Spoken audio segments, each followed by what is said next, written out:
je préviens tout le monde que si vous avez l'impression que je fais de la propagande, ben c'est... Non, non, même pas. Mais Malasot. La paracha de cette semaine, c'est la paracha de Vaishlach. Vaishlach. Ok? T'as un livre? Il est là. Il faut l'ouvrir. Vaishlach. Tiens, d'ailleurs, j'ai pensé à toi. Je sais pas si je vous l'ai dit la semaine dernière.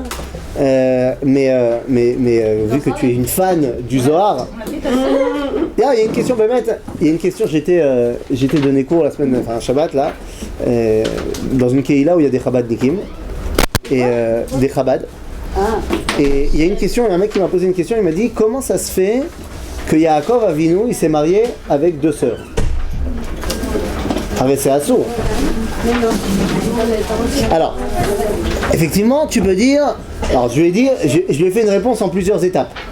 Je lui ai dit, regarde, d'abord, on est avant le don de la Torah. Il m'a dit, oui, mais Rashi, il a dit que les Avot, ils faisaient la Torah bien qu'elle n'ait pas été donnée. Alors, je lui ai dit, Nachon, tu as raison. Donc, il va falloir trouver une autre raison. Alors, je lui ai dit, il m'a dit, ok, alors quoi? Alors, je lui ai dit, tu peux prendre l'explication du Ramban. Le Ramban, il a une explication très sioniste de pourquoi Yaakov il a marié 2 sœurs. Il dit pourquoi, et on l'a étudié ensemble. Il dit parce que qu'est-ce qui nous oblige aujourd'hui à faire les mitzvot en Chutz La'aretz? On a dit les rabbins. Les rabbins nous ont dit que bien qu'on n'aurait pas dû le faire, pour ne pas oublier comment on doit les faire quand on revient, alors on les fait quand même. Seulement Yaakov, lui, il n'a pas besoin de se rappeler au Kadosh. Donc le Ramban il dit, bah oui, il s'est marié avec 2 sœurs bien que ce soit interdit par la halakha, parce que c'était le Chutz La'aretz. Et quand il est rentré en Israël, bah une des sœurs est morte. Ah bah c'est pratique. Comme ça, il n'était pas en Israël marié avec 2 sœurs. Ça tombe bien, hein? Ok, donc ça c'est l'explication du Ramban. Je lui ai dit, mais il m'a dit, ouais, mais je le sens pas. Alors je lui ai dit, Tov, t'as l'explication du Zohar, peut-être que ça va plus te convaincre. Et le Zohar, il dit un truc très fou, il dit, alors évidemment, c'est pas à prendre au pshat, c'est le Zohar. Il dit, non, mais il n'y a pas de problème, en fait, Yaakov, il s'est pas marié avec 2 sœurs. Yaakov, il s'est marié avec Rachel, et Israël, il s'est marié avec Léa. C'est pour ça que Yaakov, maintenant, commence à avoir une double identité. Bon, maintenant, il y a l'explication de la halakha pure et simple. La halakha pure et simple dit que Rachel et Léa, c'était quoi leur religion à la base? Mais si, comme leur père. Ouais, comme leur père. Donc à savoir, idolâtre. Yaakov, lui, il est Oved Hashem. Donc qu'est-ce qu'il fait avant de se marier avec elle? Il les convertit. Ah bon, bah alors si elles sont converties, d'après la halakha, elles sont plus sœurs. Ah ouais, ça va bien. Ah bon? Ça enlève les liens familiaux. Donc techniquement, il est pseudo, ça va.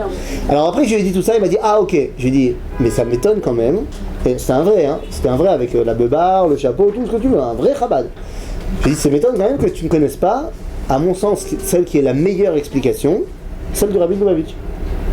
Il a donné une explication pourquoi est-ce que Yaakov s'est marié avec 2 sœurs. Très belle explication, il y a une très belle sikha sur la parashat Vayetze où il explique que en fait c'est Alpi Apshat qu'il était obligé de se marier avec 2 sœurs d'après la halakha. Parce qu'il avait promis à Lavan quelque chose, machin, en fonction de sa parole, il était obligé de le faire. Donc voilà. Tout ça pour dire que Yaakov s'est marié avec Rachel et Israël s'est marié avec Léa et on peut commencer maintenant. La semaine dernière on a parlé de la parashat Vayetze, on a dit que c'était la paracha prototypique de la descente en exil. D'accord ? Vous vous rappelez ? Et donc, tout naturellement, la paracha de cette semaine, elle est fondamentale parce que si la semaine dernière c'était la descente en exil, cette semaine c'est quoi ? C'est la sortie de l'exil. C'est-à-dire que la paracha qu'on va lire maintenant, elle doit absolument se remettre dans le contexte de chaque sortie d'exil. Comprenez bien ce qui a marqué dans le traité de Megillah, dans le Talmud, dans le traité de Megillah à la page 14. Qu'est-ce qui a marqué là-bas ? Il y a marqué Nevoa sheutzrecha ledorot nirteva ve nevoa shelo utzrecha ledorot lo nirteva. Ce qui veut dire une prophétie qui sert les générations est écrite, une prophétie qui ne sert pas les générations, qui est uniquement temporaire, elle n'est pas mentionnée dans la Torah ou dans le Tanakh. Un truc qui est fou, c'est que, à votre avis, combien de prophètes on a eu dans le peuple juif ? 60, 10 ? Non. Je sais pas, t'avais pas l'air convaincu. Non, je suis pas sûre. 70 ? Mais on sait pas parce que. On sait pas ? Il y avait des prophètes. Bien, le Talmud il dit qu'on a eu Kiflaim Keyotse Mitzrayim. Wow. 2 fois plus de gens qui sont sortis d'Égypte. C'est-à-dire combien on est sortis d'Égypte ? 600 000. Donc c'est-à-dire qu'on a eu 1 200 000 prophètes dans l'histoire du peuple juif. C'est ouf. Seulement, on n'en parle pas de tous ces gens-là. Nachon, on n'en parle pas. Il y a plein de prophètes qui peut-être ont eu une seule fois dans leur vie une prophétie et qui étaient uniquement pour un endroit donné. Par exemple, vous connaissez peut-être la ville de Lachish. Non, c'est dans la Shvelat Yehuda, peut-être un jour on fera un tioul là-bas. On a retrouvé la ville antique de Lachish, une ville de l'époque du premier temple. Et on sait, d'après le Tanakh, que c'est une des villes qui a été assiégée par les Assyriens.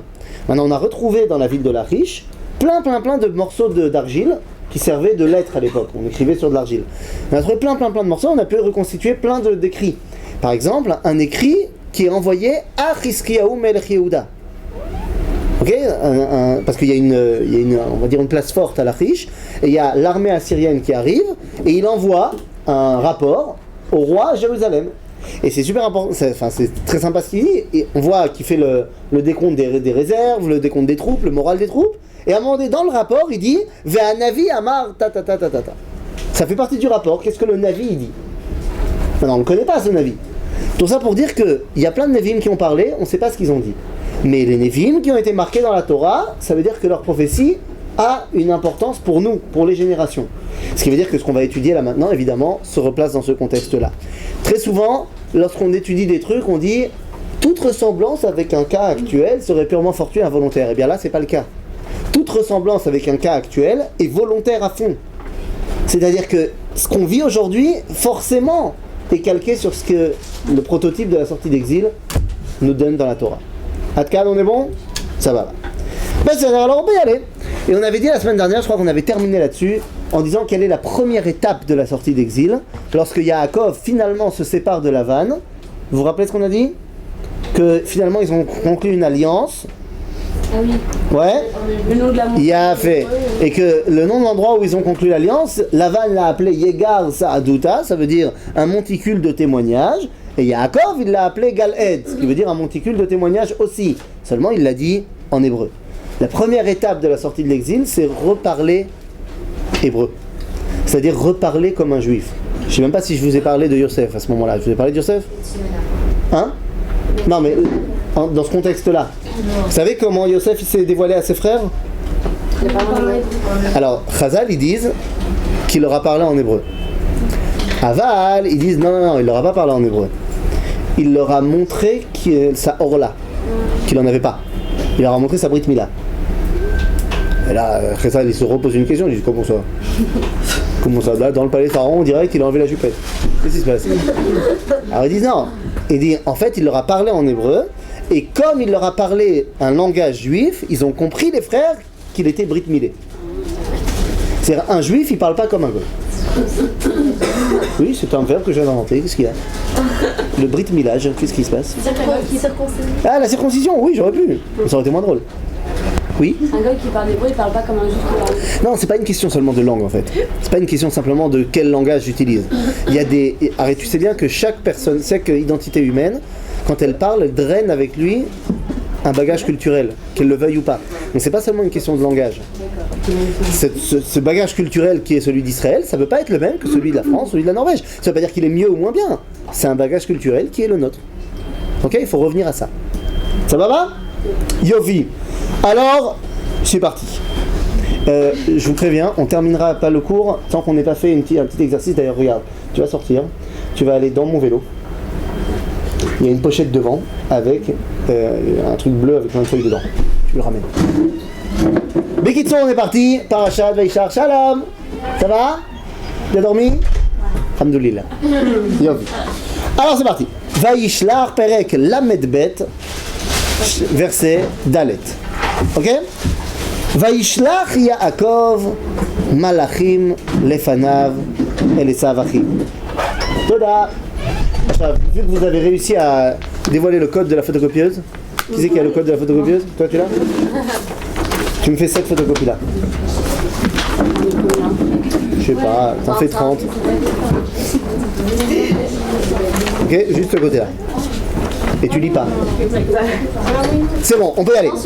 Vaishlach Yaakov Malachim Lefanav El Esav Achiv Aotza Seir Sede Edom. Qu'est-ce que ça veut dire? Qu'est-ce qui se passe? Elle t'a mouillé ta feuille? Non, j'ai pas. C'est Kumash, il a mis. Hein? Ça va aller? C'est pas l'eau qui est tombée. Vaishlach Yaakov Malachim El Esav Achiv. Yaakov s'en va, d'accord? Yaakov sort de chez Lavan, ça y est, il sort d'exil, il va revenir en Israël. Mais qu'est-ce que ça veut dire Yaakov qui revient en Israël? Il faut comprendre, c'est pas que un personnage qui revient. Quand Yaakov, qui est Israël, c'est donc la base du peuple juif, jusque-là vous me suivez ou je parle tout seul? La base du peuple juif, elle est partie en exil. Quelle était notre place en tant que nation quand on était en exil? Est-ce qu'on en avait une, Bichlal? Non. Même si les Goïms, eux, savaient qu'on était une nation, ils nous ont toujours appelés comme tels, nous on ne vivait pas en tant que nation, on n'avait pas la possibilité. On était soumis dans les pays dans lesquels on habitait. Ce qui veut dire que sur le plan national, international, le peuple juif était en état de coma. C'est-à-dire qu'on ne vivait pas en tant que nation. Qui donc gérait le monde? Puisque nous on n'était plus dans les gens qui géraient le monde. Qui a pris sur lui de gérer le monde? Puisque Yaakov ne le fait pas. Hachem, tu as raison, de manière générale, c'est lui qui gère. Esav. Mais concrètement, voilà, Esav, Edom, le monde occidental. Quand on n'est pas là, bah c'est eux qui ont pris les rênes du truc. Maintenant, toi, tu veux sortir d'exil maintenant. Toda Rabba. Mais la moindre des choses, c'est de faire quoi? Il y a un mec, imagine. C'est de remercier ceux qui ont fait du mal. Avant de le remercier, mais surtout, le prévenir, lui demander. Peut-être qu'il n'est pas d'accord. Alors imagine, tu habites quelque part et tu décides de partir. Tu pars. Pas on t'a mis dehors, tu pars. Ok, tu es parti pendant 20 ans. Peut-être un mec qui a pris possession des lieux, entre-temps. Tu veux revenir, la moindre des choses, c'est de lui dire. De lui demander la permission. Et donc c'est ce qui va se passer ici. Yaakov, avant de pouvoir rentrer, il est obligé d'envoyer des gens prévenir Esav de son retour sur la scène mondiale. Et bien vous remarquerez qu'à chaque fois que le peuple juif sort d'exil, il se passe la même étape. Il y a une étape préparatoire qui est le fait de demander la permission au Goïm. Là, c'était l'exil prototypique de Yaakov. Le premier exil véritable du peuple juif, c'est quand on était en Égypte. Quand on sort d'Égypte et qu'on s'apprête à rentrer en Israël, eh bien, qu'est-ce que Moshe va faire dans la paracha de Chukat? Il va envoyer des malachim, El Melech Edom. Il envoie des envoyés au roi de Édom, Esav qui est devenu Édom, pour lui dire voilà, on aimerait bien rentrer.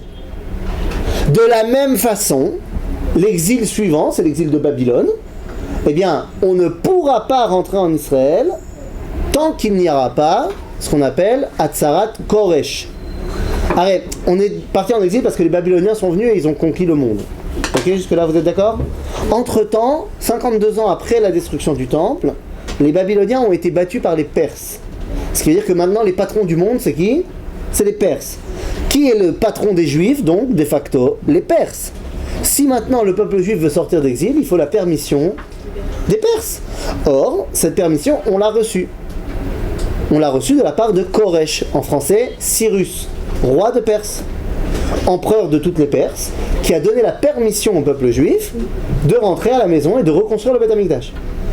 Cette déclaration de Koresh, c'est pas seulement marqué dans la Torah, elle est marquée dans le Tanakh, dans le livre de Ezra, mais elle n'est pas seulement marquée là-bas, on l'a retrouvée. Elle a été écrite. Elle a été écrite sur une pierre de cette taille-là, ronde, circulaire, et on l'a retrouvée. Genre, on a la déclaration Koresh qui a été écrite il y a près de 2500 ans. Et le mec, il donne la permission aux Juifs de rentrer et construire leur temple à Jérusalem. C'est pas mal. Donc, à partir du moment où on a eu la permission de rentrer à la maison, bah alors c'est bon, on peut y aller. D'accord? 9. À l'époque de Koresh, vous savez ce qui se passe? Est-ce qu'il y a des gens qui viennent?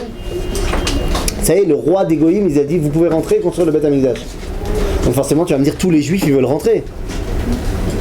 Bah non. Personne ne vient. Il y a Zerubbabel ben Shaltiel qui vient parce que le Navi lui a dit allez c'est le moment, et il réussit à amener avec lui max 2000 personnes sur tout le peuple juif. Et je veux pas te dire à quoi ressemblent les gens. Tous les mecs qui viennent, c'est des violeurs, des meurtriers. Les mecs ils savent même plus ce que ça veut dire Shabbat. Ils ont changé le jour de Shabbat en Yom Shuk. Ils savent même plus ce que c'est Arbat Aminim. Non, les mecs ils ont tout lâché en 70 ans. Et eux ils reviennent. Tous les autres ne reviennent pas. Ah bah parce que attends, on est bien à Babylone finalement. On a construit des yeshivot, on a des restaurants cachers. Et tous les rabbanim ils restent à Babylone. Juste après l'histoire de Koresh, hein? Pourquoi c'est des mauvais entre guillemets qui reviennent. Ah, parce qu'ils n'avaient plus rien à faire, c'est-à-dire, ils n'avaient rien là-bas. Donc les gens qui ont rien à un endroit, on leur dit, il y a un nouveau monde qui s'offre à toi. Et tu dis, bah, ok, j'ai rien à perdre. Mais tous les gens qui avaient un peu du kiff, que ce soit matériel ou spirituel d'ailleurs, ils se disent, attends, pas exagérer. Maintenant le problème c'est que juste après l'épisode de la déclaration Koresh, il y a un épisode moins sympa, Purim. Purim, on a failli tous se faire massacrer. Juste après Purim, il y a Ezra et Nehemia qui refont une deuxième tentative de ramener les gens en Israël, de reconstruire le deuxième temple. Là encore, ils réussissent à drainer avec eux quelques milliers de personnes. Les Juifs ne veulent pas sortir d'exil. Ça y est, 2000 ans, on a pleuré, on a pleuré, on a pleuré. Finalement, Dieu il nous a donné l'indépendance de l'État d'Israël, Elal, des avions. Les Juifs, ils ne veulent pas venir. Maintenant, attendez, ça va être beaucoup plus grave que ce qu'on dit. Koresh, donc il a donné la permission. Voilà. Si ce que je dis est vrai, qu'à chaque fois qu'on sort d'exil, on doit reproduire le même schéma, qu'est-ce qui se passe pour nous? Est-ce que dans notre sortie d'exil, parce que oui, on est sorti d'exil, Baruch Hashem, depuis maintenant près de 70 ans, depuis 69 ans, on est sorti d'exil. Alors, est-ce qu'il s'est passé le même schéma de les nations qui doivent nous donner la permission? Bah oui. C'est ce que je demande. Oui, tu dis oui? Quand? Qui? Que quoi? Alors, il a fait, tu dis l'ONU, mais viens, on va avant. Déjà avant, il y a fait mode. En 1917, il va y avoir ce qui s'appelle... Non. Ça, c'est l'ONU. Ça, c'est l'ONU. Ça, c'est l'ONU. Deux secondes. Les athlètes. D'abord, en 1917, vous vous rappelez qu'est-ce qui se passe en 1917? C'est la première guerre mondiale. Elle va opposer plein de forces, en l'occurrence l'Angleterre contre l'Empire ottoman. L'Empire ottoman sont alliés des Allemands. Maintenant, Israël appartient à l'Empire ottoman. L'Angleterre va battre l'Empire ottoman, va conquérir la Palestine. Avec le général Allenby qui rentre, c'est pour ça qu'il y a des rues Allenby à Tel Aviv et partout. Ok? Et lorsqu'ils arrivent, eh bien, le ministre des Affaires étrangères de Sa Majesté à l'époque, il s'appelle Lord Balfour. Et il va écrire une déclaration, la déclaration Balfour, dans laquelle il dit « L'Angleterre se voit favorable à l'établissement d'un foyer national juif en terre de Palestine. En d'autres termes, vous avez la permission de revenir vous installer ici. » Alors vous allez me dire « Ouais, mais l'Angleterre, c'est pas toutes les nations. » C'est vrai. C'est pour ça que 3 ans plus tard, en 1920, à San Remo, eh bien, la SDN, l'ancêtre de l'ONU, va ratifier la déclaration Balfour. Et ça va donner une réalité encore plus forte lorsque le 29 novembre 1947, l'ONU va voter la résolution de la création d'un État d'Israël. Ok? Donc ça veut dire que même dans notre génération, ça a marché. Mais le problème, c'est que si je suis arrivé à notre génération, et que j'ai évoqué Purim tout à l'heure, il faut évoquer aussi le danger. Ben oui. C'est quoi le danger? Le danger, c'est qu'il y a toujours un temps entre le moment où l'exil a pris fin, parce que les nations nous ont dit vous pouvez partir, et où concrètement il a pris fin. Et ce temps-là est très très très dangereux. Regardez ce qui se passe. Vayishlach Yaakov malachim lefanav el Esav achiv artsa seir sede Edom. Vayitzav otam lemor ko tomrun laadoni leEsav. Qu'est-ce qu'il faut dire à Esav? Ko amar avdecha Yaakov im Lavan garti. Regardez ce qui a marqué im Lavan garti. Regardez ce que dit Rashi. Vous avez Rashi? Vous l'avez ou pas? Vous avez un Rashi? Regardez ce qui a marqué dans Davar Acher, la deuxième explication de Rashi. Vous l'avez? Dans Rashi, dans le pasuk Hey, dans ce qui a marqué Davar Acher. Après, il y a le Rashi de Garti, et dans l'explication, il y a Davar Acher. Tu l'as? Alors, qu'est-ce qu'il y a marqué? Que Garti, c'est les mêmes lettres que Tariag. C'est pas les mêmes lettres, c'est la valeur numérique que Tariag. Kelomar, im lavan arasha Garti, ve Tariag mitzvot shamarti. J'ai gardé 113 mitzvot. Donc Yaakov il dit, tu diras à Esav que je suis resté juif pendant l'exil. Bah, j'ai gardé mon identité. Maintenant, au-delà de ça, moi j'ai envie d'aller plus loin. C'est que Yaakov c'est un tzaddik. Le mec il a réussi à faire Tariag mitzvot. Bon, c'est pas possible. C'est pas possible. Ouais. Parce qu'il y a des mitzvot qui sont pour les femmes, dans les 613. Mais c'est l'homme chané. Il vient te dire quelque chose. Il vient te dire que moi, je suis plein de mitzvot, j'ai pas d'avérote. D'accord? Yaakov, il dit, je reviens vers toi, mais j'ai aucune avérote. Et c'est là qu'est le problème. Les filles, je suis obligé d'arriver avec le Talmud, dans le traité de Sanhedrin à la page 98. Parce que là-bas, on nous parle d'un des fondements du judaïsme. Un de ceux qui s'appellent les 13 articles de foi du Rambam, le 13e, il dit Fola Amin Bebiat HaMashiach. Ça fait partie des bases du judaïsme, d'admettre que le Mashiach il va venir. Yofi. Eh bien, sachez qu'il y a 3 rabbins, parmi les plus grands Amoraïm, donc des mecs de la Gemara, qui voulaient pas. Ils ont dit à propos du Mashiach Yete velo achmine. Ce qui veut dire qu'ils viennent, j'ai pas envie de le voir. Wow, ça arrive.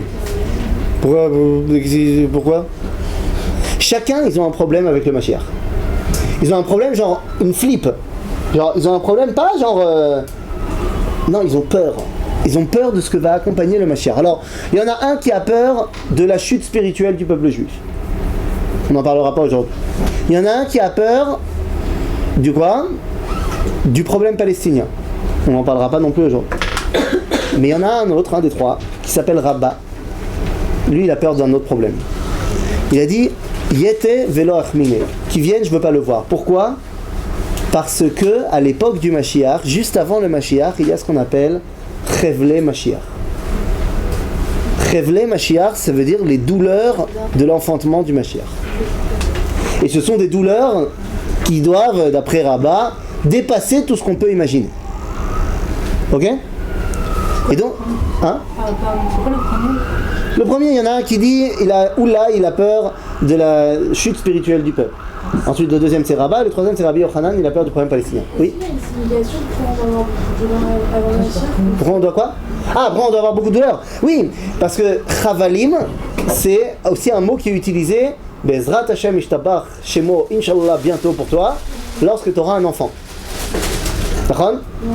Eh bien, il y a ce qu'on appelle Chevle Leda, les douleurs de l'enfantement. Quand tu vas enfanter ton enfant, même si aujourd'hui, Baruch Hashem, il y a la péridurale, ma femme, elle avait 2 enfants qu'elle ne veut plus prendre la péridurale. Je lui ai dit, mais pourquoi tu fais ça ? Elle m'a dit, parce que je veux sentir ce qui est en train de m'arriver. Donc ma femme, elle a décidé consciemment de ne pas prendre la péridurale. Donc je peux te dire que les douleurs de l'enfantement, tu les sens.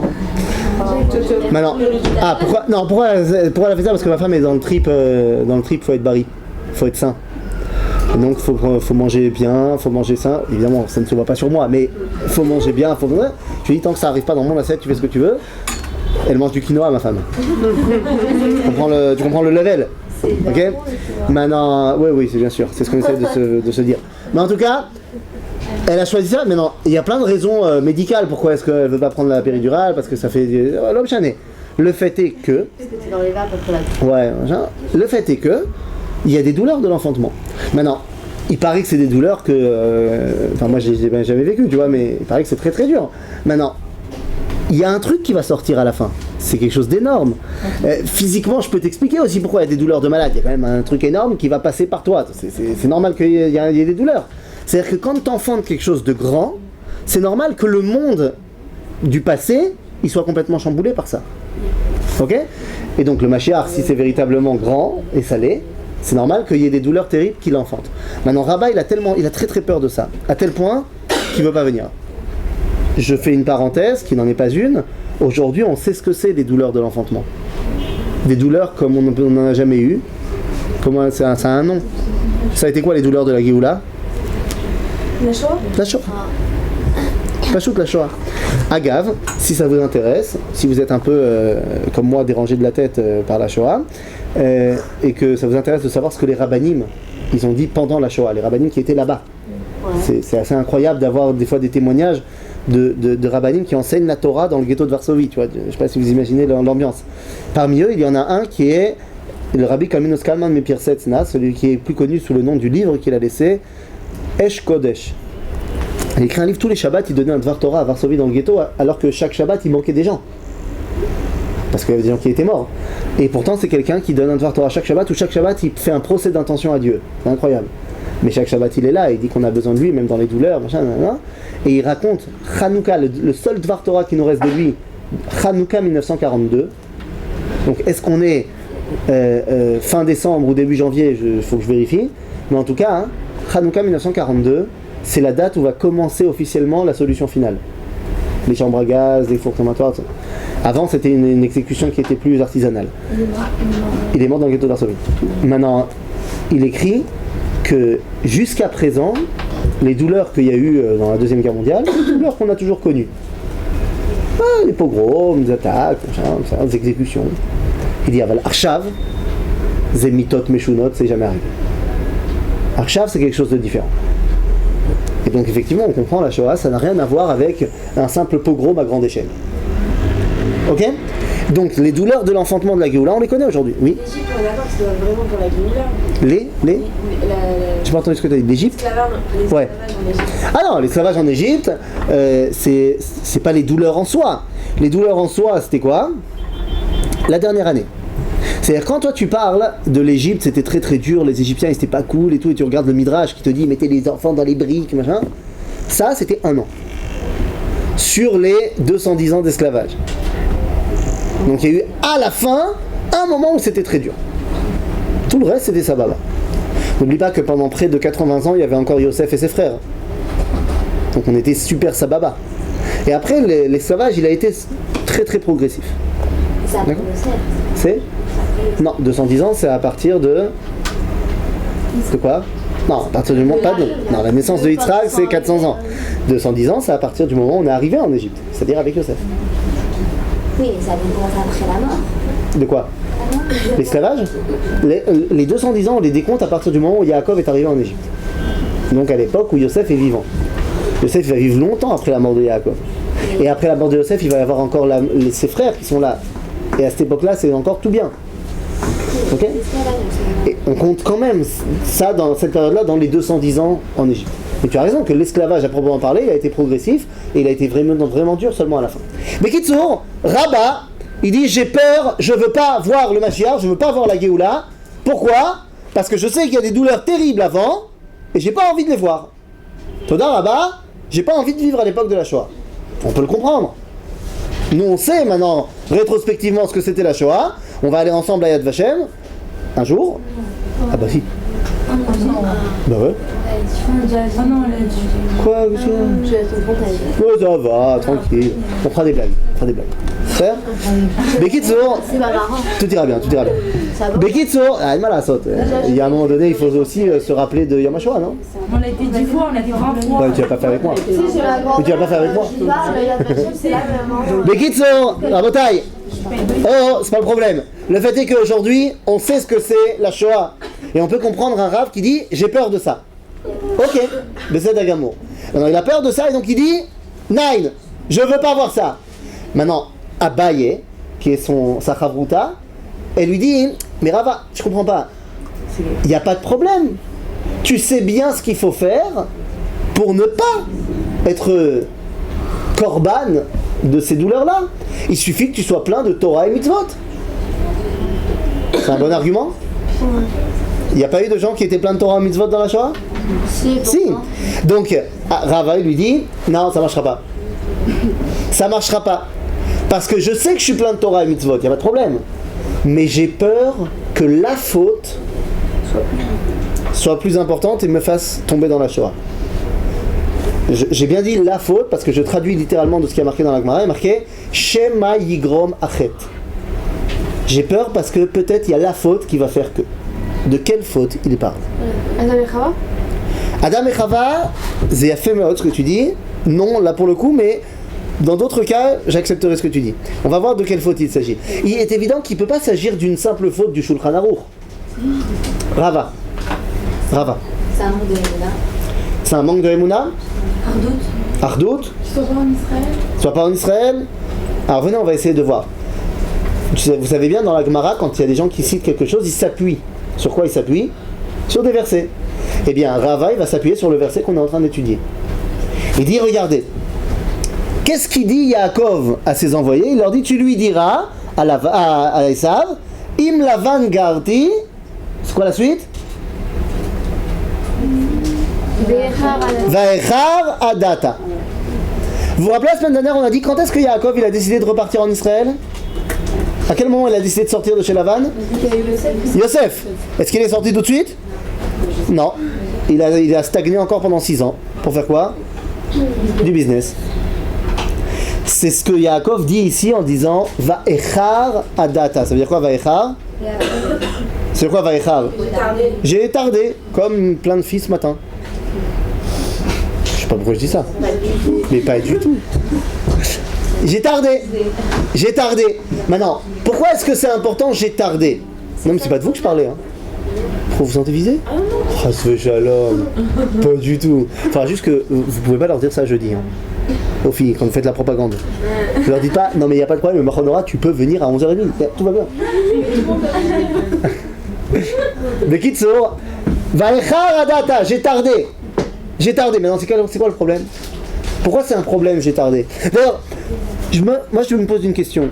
Je ne sais pas si on l'avait dit ou on l'a pas dit la semaine dernière, mais quand Yaakov part en exil, vous vous rappelez le rêve et tout? À la fin du rêve, Dieu il lui fait une promesse. Yaakov. La semaine dernière, le rêve, l'échelle, machin, le rêve de l'exil, Dieu il lui fait une promesse à Yaakov à la fin du rêve. Il lui dit, je te garderai pendant tout l'exil jusqu'au moment où je te ramène chez ton père. Donc Yaakov, pourquoi il a peur? Parce que regardez ce qui a marqué. Tupitum. 2 secondes. 2 secondes. Vous mettez la pression là tout de suite.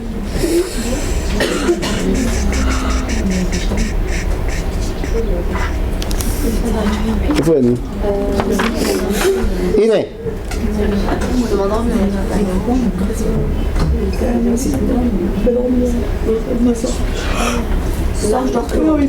J'ai écrit. Ah, t'es sur ton téléphone. Je fais sur mon téléphone. C'est où? 2 secondes, 2 secondes, je sais, je suis désolé.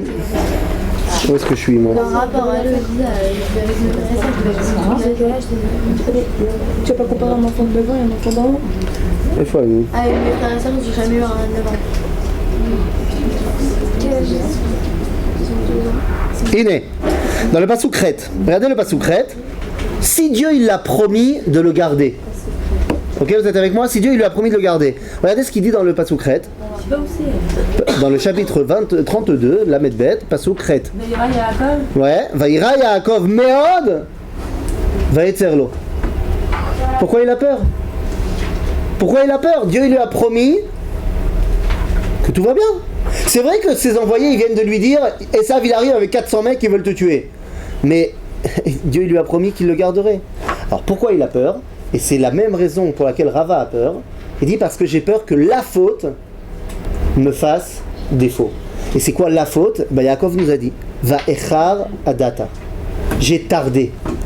Au moment où le peuple juif doit être en exil, est-ce que c'est de sa faute s'il est en exil?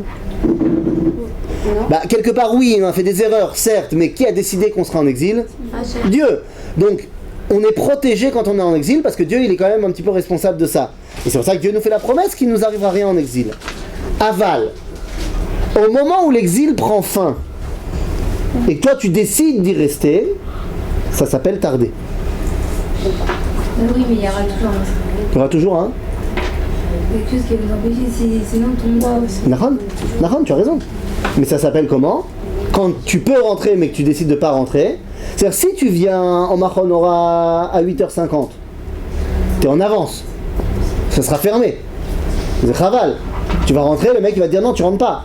C'est-à-dire si tu décides de revenir en Israël avant le moment, les nations vont te dire 9. Si tu viens à 9h, c'est ouvert, c'est bon, tout va bien. On t'accueille à bras ouverts. Mais si tu viens à 9h30, tu tardes déjà. Et donc, la porte est toujours, bien sûr qu'elle est toujours ouverte, mais tu vas te prendre une remontrance dans la figure. Pas ici parce que nous on est sympa, tu vois.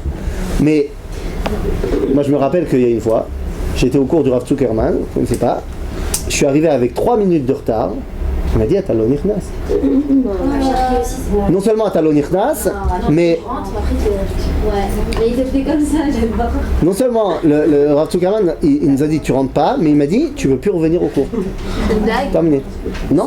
Non, ça se fait pas ça. Pourquoi ça se fait? D'abord c'est son cours, il fait ce qu'il veut. Ah non, je suis désolée, c'est un cours de Torah et ça veut dire il envoie chaque Il a pas dit tu peux plus jamais étudier la Torah. Il a dit chez moi tu étudies plus. Et il a dit pourquoi? Il a dit parce que la Torah c'est sérieux. Et donc à partir de ce moment-là, c'est sérieux. Si tu penses que tu peux être en retard, c'est non. Ça va. J'ai pas envie d'enseigner à des gens qui pensent qu'ils peuvent être en retard. C'est pas le problème. Je rentre pas dans le débat, est-ce qu'il a raison, il a pas raison. Dans tous ces cours, je peux t'assurer que les gens ils sont à l'heure.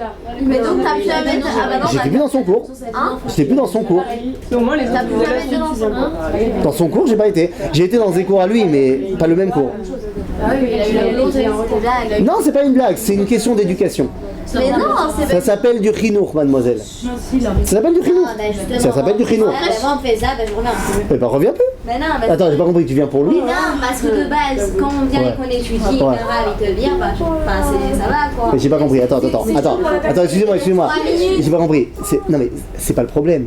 C'est pas pour moi que tu viens en cours. D'accord, mais Tu me fais pas une tova si tu viens en cours. c'est pour nous. Non, mais bien Il a fait.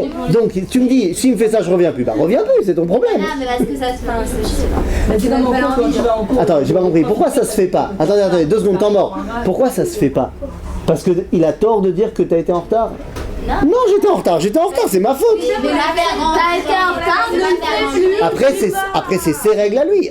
Et peut-être que c'est des règles que nous, on n'arrive pas à maîtriser. Mais il y a une notion qu'on a peut-être du mal à entendre, qui est une notion de discipline, qui dans certains milieux est très importante. Mais étudier la Torah, c'est pas la même chose que étudier les maths ou autre. Bravo, c'est encore plus important. C'est encore Oui, plus c'est important, mais ça veut pas dire que justement, même le peu de Torah qu'on peut nous enseigner, on... Ah, mais il a pas dit que tu pouvais plus étudier la Torah. Oui, bah là. Il a dit, je veux plus moi. Là, oui, mais ça braque la personne. Ça braque la personne. Et ben tu veux que je te dise, toutes les personnes qui ont étudié et qui citent encore le Rav Zuckerman aujourd'hui, c'est des gens qui ont été bradés par le Rav Zuckerman et ils s'en sont pas braqués. Tu sais pourquoi? Parce qu'ils ont compris qu'il a aucun intérêt personnel là-dedans. C'est une question d'éducation. Et je peux t'assurer que, je dis pas que jamais, mais j'ai rarement été en cours en retard après. Que ce soit à son cours ou à d'autres cours. Parce qu'il y a un chinour là-dedans. C'est nachon qu'il y a un chinour. En mal à sauter les filles. Si on continue à venir en retard, je suis désolé de vous dire ça, c'est vrai, encore une fois, prenez-le comme vous voulez les filles. C'est ma mâche, pas pour moi que je dis ça. Parce que Annie Kloum, et j'ai aucun problème d'ego, j'ai pas de problème de faire cours à 3 personnes. J'ai commencé au Mahonora quand dans la promotion ils étaient 5. Et quand tu avais 2 personnes qui n'étaient pas là, tu avais la moitié de la classe qui n'était pas là. On faisait Besséder et on faisait cours et il n'y a aucun problème. Donc j'ai pas de problème, c'est pas pour moi que je dis ça, mettre. D'autant plus que ce matin, ça devait pas être moi. Donc c'est pas une question d'ego. Je vous dis simplement que pour les rabbinim qui viennent et qui essayent d'être à l'heure, ça se fait pas de pas être à l'heure. D'autant plus que 9h, c'est pas une horaire extrêmement tôt. Me la jouez pas à l'envers. D'accord? On est des jeunes, on n'a absolument rien à faire de nos matinées, à part se lever, s'habiller et venir. Je peux vous assurer que le Rav Cherki ou les autres rabbinim qui doivent venir, ils doivent s'occuper d'un milliard de choses avant de pouvoir être là à 9h. Et s'ils arrivent eux à être là à 9h, je pense que c'est chachouv. Et c'est kavod à Torah, pas kavod la Rav. Le Rav il s'en fout. Mais Met il s'en fout. C'est kavod la Torah d'être là avant lui. Mais Met, je sais pas comment vous le ressentez. Mais je pense que c'est chachouf quoi. Et au Bémet, on a un problème dans notre génération qu'on essaie d'enlever tous ces trucs là. Moi, ma femme me racontait, elle enseigne dans une école à Keshet, elle enseigne pas la Torah, elle enseigne l'anglais. Mais je pense que ce soit la Torah ou pas la Torah, tu dois avoir un respect par rapport au professeur. C'est comme ça que moi j'ai été éduqué. Moi je me rappelle que quand je rentrais à l'école, dès que le prof il rentre, on se lève. Et j'ai jamais pris ça comme une hashpala, j'ai jamais pris ça comme quelque chose de on me fait me sentir moins que rien. Le prof il rentre, il va me donner un savoir. C'est la moindre des choses que je me lève devant lui. Il a le savoir, moi je ne l'ai pas, c'est une marque de respect. Et je vois pas en quoi c'est un problème. Ma femme, elle a été éduquée comme ça aussi en Angleterre. À l'école, là où elle est, le Menaël, il lui a dit, viens dans mon bureau, machin, il a dit, il paraît que tu demandes à tes élèves de se lever quand tu rentres dans la classe. Elle dit oui. Il dit, bah tu arrêtes. Chez nous, ça se fait pas. Je dis, ça se fait pas. J'ai dit au Ménel, j'ai dit mais dis-moi, tu les as pris pour des bisounours ou quoi? Si tu leur apprends pas un minimum de respect, non ça doit venir autrement. J'ai dit mais ça viendra autrement aussi. Mais il y a aussi une question qui est importante. Donc je pense que c'est pas une question de Torah ou pas Torah, a fortiori avec la Torah. Je sais pas comment vous le voyez. Mais si on humilie une personne, ça sert à rien la Torah. Pourquoi humilier? Si par exemple une personne elle rentre, tu rentres pas, elle est... Il y a manière et manière de le faire, évidemment. C'est pas je te mets la fiche, va te mettre au coin. Il y a manière et manière de faire, on est d'accord, je dis pas, tu as raison, il faut pas humilier la personne. Peut-être que en l'occurrence, il va rien te dire, à la fin du cours, il te dira bon voilà, je préfère que deux. C'est après chacun un truc. Un jour, je vais te dire, j'étais en cours du Rav Cherki et j'ai posé une question. Erreur fatale. J'ai posé une question qui, là, cette année, qui aux yeux du Rav était certainement une mauvaise question. Et il m'a dit, Anilo Onelecha. Je te réponds pas. Pourquoi?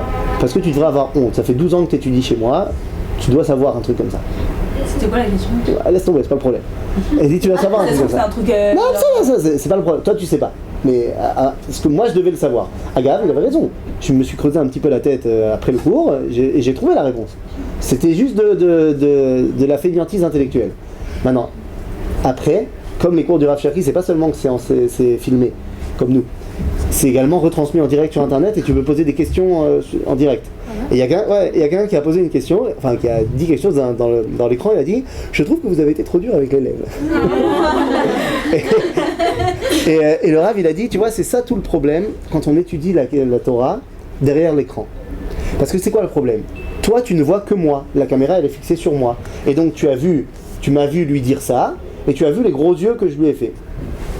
Mais si tu avais été dans la classe, tu aurais vu que quand je lui ai dit ça, il avait une banane comme ça, que tous les autres gens ils ont rigolé, et que si tu nous connaissais, tu étais dans l'environnement et dans l'ambiance, et que tu connaissais notre relation, tu sais qu'il adore quand je lui fais ça. Ça fait 12 ans que je lui fais des remarques comme ça, et regarde, il est toujours là. Donc il y a un rapport humain qui ne peut pas être transmis par la caméra. Des énachon. Donc je suis d'accord avec toi, il y a manière et manière de faire les choses, mais le message reste vrai. Ok? En tout cas, Yaakov a peur parce qu'il a tardé. Il a tardé, il est resté en exil un peu trop. Mais Yaakov, c'est pas un mec qui est resté en exil pour rien. Pourquoi il est resté en exil, Yaakov, alors qu'il aurait pu repartir? Qu'est-ce qu'on a vu la semaine dernière? Non, quand il était pour sa femme, c'était le temps où il devait être en exil. Mais quand Yosef naît, il dit je pars, finalement il reste encore 6 ans pour faire du business. Oui, c'est le business. C'est pour voir son frère, non? C'est Pour voir Esav. Non, il aurait pu rentrer tout de suite. Il a fait du business. Et à ce moment-là, ça, il se dit peut-être que ça, c'était rester trop. Et quand tu restes trop, il y a un danger. Parce que quand tu dois être en exil, Yaakov, il sait que Dieu, il le protège. Mais quand il est possiblement en train de sortir d'exil, mais qu'il n'y sort pas, arrive le danger. Je finis ma phrase et je te laisse parler. À chaque fois qu'on a eu, et écoutez bien cette phrase parce qu'elle est dure à dire, elle est politiquement pas correcte, à chaque fois qu'on a eu un danger de Shoah, c'était dans ce cas-là. C'est-à-dire, la Shoah que nous on a vécue, elle est terrible, mais ce que représente la Shoah, c'est déjà produit le danger dans l'histoire. C'est une volonté de détruire le peuple juif, ça s'est déjà passé dans l'histoire. Malheureusement, on n'a pas réussi à l'éviter la dernière fois, les autres fois on les a évités. C'était quoi les autres fois? Bien, vous vous rappelez la semaine dernière, quand Yaakov s'en va de chez Lavan, la paracha de cette semaine, Yaakov arrive face à Esav, il n'est pas encore rentré en Israël, en chemin entre la sortie de l'exil et le retour à la maison, il y a Esav qui va pratiquement essayer de le tuer, on va voir ce qui va se passer finalement que non. Lorsqu'on sort de l'exil d'Égypte, Moshe nous sort d'exil, on n'est pas encore rentré en Israël, au milieu il y a Amalek qui vient nous attaquer. Lorsqu'on sort de l'exil de Babylone, avec Zerubbabel, avec la déclaration Cyrus, on n'est pas encore rentré, on a construit le Beth Amikdash avec Ezra et Nehemia, au milieu il y a Purim, avec l'histoire de Haman qui veut tuer tout le monde. Au moment où on sort de l'exil de Rome, la déclaration Balfour, mais on n'a pas encore construit l'État d'Israël, au milieu malheureusement on a vu ce qui s'est passé. Il y a eu la Shoah. C'est-à-dire ce temps de Va'echar Adata, de j'ai tardé, Yaakov il sait que c'est un temps qui est extrêmement dangereux. D'ailleurs, qu'est-ce qui va se passer bidouk à ce moment-là? Eh bien regardez, c'est la suite du film. Finalement Yaakov il sait que donc il y a Esav qui arrive avec 400 mecs pour le tuer, il prend... Oui, excuse-moi, je voulais te donner la parole. Je comprends pas, on parle de Rava ou de Yaakov? C'est qui Rava? J'ai dit, à l'époque du Talmud, il y a 3 grands rabbins qui disent « Moi je veux pas voir le Mashiach ». Parce qu'ils ont chacun peur d'un truc. Rava a dit il a peur de ces douleurs qui peuvent arriver juste avant. Et pour appuyer ses dires, il cite Yaakov qui a la même peur que lui. Ok? Oui? Mais le Rava, il n'avait pas d'indication d'aller en Israël. Ah bon? Enfin, d'indication de temps. Bah si, je sais pas, c'est une mitzvah, non? Même à l'époque, avant que... on a étudié, on a fait 2 cours sur la mitzvah d'habiter en Israël, n'est-ce pas? Donc il y a une mitzvah. Cette mitzvah, quand je peux la faire, je dois la faire. Quand je peux pas, je peux pas. Mais si je peux la faire, je dois la faire. Or, Rabbah, il te dit, l'époque du Mashiach, ce sera certainement une époque où on pourra tous le faire. Mais il y a des gens qui voudront pas. Pourquoi? Oh bah tu sais, hein, ça peut être du business physique, ça peut être du business spirituel. Ok? Oui. Non, il y aura un Mashiach. Après, je sais pas si c'est vrai, mais il y a un truc qui dit que Dieu il va ramener les Juifs. Vas-y, il y a un truc qui dit, c'est pas quand il y aura Mashiach. Le processus de la Géoula dépend de ce qu'on appelle Kibbutz Galuyot, le rassemblement des exilés. Agav, ça marche bien. Il y a 7 millions de Juifs en Israël. Tu sais qu'il n'y a jamais eu autant de Juifs en Israël dans aucune période de l'histoire qu'aujourd'hui. Donc on est bon là en termes de rassemblement des exilés. Ok? Ben c'est ça. Donc finalement Yaakov sait que Esav arrive, alors après il fait un truc très technique. Il va se préparer en 3 étapes à la rencontre avec Esav. 3 étapes qui sont Jlamadou avec des cadeaux, la Tfila, et on oublie aussi, je me prépare à faire la guerre. Ça suffit pas de faire des Tehillim. C'est-à-dire. Et finalement, regardez ce qui se passe. Continuez de sauter maintenant. Allez jusqu'au verset Yud Dalet. Vayalen Sham Balayla Ahu. Ok? Donc il a dormi cette nuit-là. Et il a pris avec lui tout ce qu'il avait. Jusque-là, tout va bien. Il a séparé sa famille en 2 camps. Un dirigé par Rachel, un dirigé par Léa, avec la moitié des enfants et la moitié des enfants. Et il a dit pourquoi? Parce que si jamais Esav vient et il me frappe, au moins, s'il y a un des camps qui est frappé, l'autre camp il survivra. Sababa, technique. Et là, regardez ce qui se passe. Maintenant, sautez au verset Kaf Gimel. Vayakom balayla ahu. Il s'est levé cette nuit-là. Vayikach et shte nashav et shte shifrotav et achad asar yeladav. Vayavor et ma'avar yabok. Il a pris ses femmes, ses fils, et il a traversé le Yabok. Le Yabok, c'est quoi? C'est un fleuve qui permet de rentrer en Israël. Donc quelque part, Yaakov rentre à ce moment-là en Israël. Vayikachem vayavirem et anachal. Il leur a fait passer le fleuve. Vayaver et asherlo. Et il a fait passer tout le monde là-bas. Et là, regardez ce qui se passe. Une fois qu'il a fait passer tout le monde de l'autre côté du fleuve, Vayivater Yaakov levado. Qu'est-ce que ça veut dire? Il s'est retrouvé tout seul, tu dis? Alors pas vraiment. Levad dans la Torah, ça veut pas dire tout seul. Pour dire tout seul dans la Torah, on dit boded. Comme on dit dans la Megillah de Echa Yashva Badad. Levad, vous faites du jardinage un peu? Vous savez ce qu'on fait quand on a un arbuste comme ça qui tient pas bien et qu'on veut qu'il puisse pousser droit? On met un tuteur. Comment on dit un tuteur en hébreu? On appelle ça Etz Lavoud. C'est-à-dire c'est un bout de bois qui n'est là que pour être avec l'autre. Donc Levad en hébreu, ça veut dire tout seul avec quelqu'un. Tout seul avec quelqu'un. Bah tu sais, l'ange qui va arriver. D'accord? Il est tout seul avec quelqu'un. Vaïvater, il est tout seul avec quelqu'un. En gros ils sont 2. J'ai pas compris. Tout seul avec quelqu'un, ça fait 2. Il est avec quelqu'un, il Ils sont deux. Pourquoi les vados ça veut dire tout seul? Ah, c'est ce que ça veut dire, Levad. Levad, ça veut dire moi et encore quelqu'un à côté de moi. Soit il est tout seul, soit il est avec quelqu'un. C'est pour ça que je te dis. Levad, ça veut pas dire tout seul. Dans la Torah, tout seul, on dit boded. Levad, ça veut dire tout seul avec quelqu'un, donc ça veut dire à 2. Ok? Pas de problème? Vaïvater Yaakov levado, vaïe avec ish imo. Bah oui, s'il était tout seul, il aurait pas pu se battre. Il est tout seul avec quelqu'un, et ce quelqu'un en l'occurrence, il va se battre avec lui. Alors tu dis Hachem, l'ange, bah, l'ange c'est un peu Hachem, c'est la volonté de Dieu.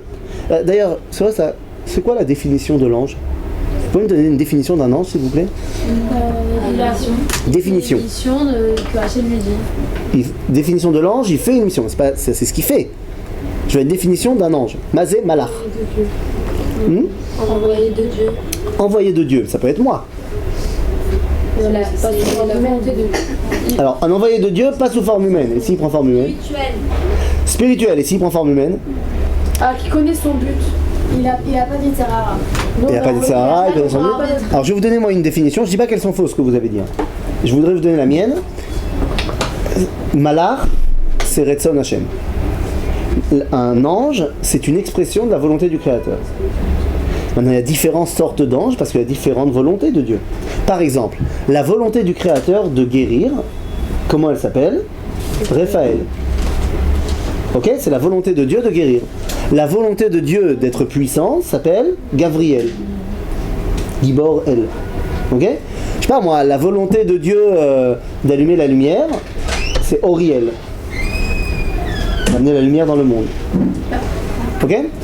Par exemple, la volonté de Dieu de créer des ordinateurs, c'est Intel.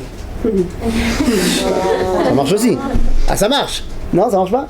Top, ça veut dire. La volonté de Dieu. Donc là, ce qui est en train de se passer, Yaakov va se battre avec une expression de la volonté du Créateur. C'est quoi cette volonté-là? Eh bien, qu'est-ce qu'il dit le Zohar? C'est qui cet ange-là? C'est qui en l'occurrence? L'ange d'Esav. Ça veut dire quoi? C'est-à-dire que là, Yaakov fait face à la volonté de Dieu qu'il y ait Esav dans le monde. C'est pas mal.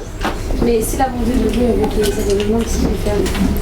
Il peut tout simplement décider que d'accord, tu as une place, mais c'est moi qui est le patron.